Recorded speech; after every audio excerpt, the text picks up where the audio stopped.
So I'm Monty Feltz. I run the House Sun Group at Cross Country Mortgage. We are joined today by Heather Gill. She runs her team at EXP Realty, and she is a phenomenal realtor. We asked her to come on today because we had a question at texaselder.care that we thought she would be the most qualified person to help us answer.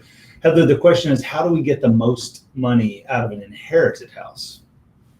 Oh, wow. Wonderful question. And there are lots of options for you if you're in this situation. I have an investor background. That's how I got started in real estate. So for about 2 or 3 years, I kind of cut my teeth learning the ropes on different investment strategies. What can you do with a house? How can you make money with a house? So I bring that expertise in when I work with people as a real estate professional. And just a couple of options for you. Of course, you can always just have it as a long-term rental.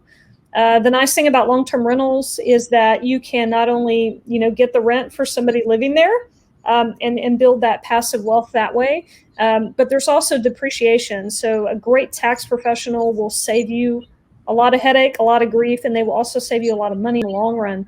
So any kind of strategy use, I recommend a tax professional to work with. But long-term rentals, you can also do the same thing with a short-term rental. So if you haven't heard the term Airbnb or VRBO, it's because you're under a rock. I mean, they are talking about this. It is a very popular strategy. I'm seeing people make double or even triple what they would make from a long-term rental using this short-term rental strategy. Now, there are things that come into play. It has to be in the right place, and there are other caveats. But I am an expert in that field, so I can help you determine, is this a good location? Does this make sense for us? So that's another strategy. Another strategy that I love, I particularly love this strategy. If you don't want to own the house anymore and you don't want to be responsible for repairs, then you can turn this into a seller finance or an owner finance kind of situation. This works best if you own it outright. There are things you can do if you still have a mortgage. There's a lot involved with that, but I can even kind of talk you through that and we can look at that together. But seller finance basically means that you're the bank. So Monty, you own the house. You don't want to own it anymore, but you want to make residual income and not just get a lump sum, right? So you offer it up on the MLS. I can help you put it out there, help you get it marketed. And we find somebody who wants to take that strategy.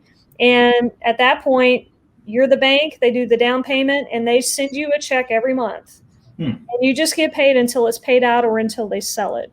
I think this is another just really great way to build that income coming in from a house that you've inherited.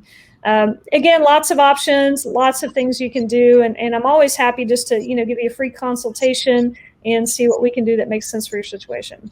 Wow, that's really great, Heather. Appreciate that. Heather is very, very good at thinking outside the box, as you can tell. So reach out to her with any of your scenarios. Her phone number, her email are on the screen. Don't hesitate. She's happy to help anybody at all. Thank you, Heather, for coming on. We really enjoyed it, and I hope lots of people reach out and really benefit from your expertise across investing and just buying primary and secondary homes. Awesome. Hey, Monty, thank you so much.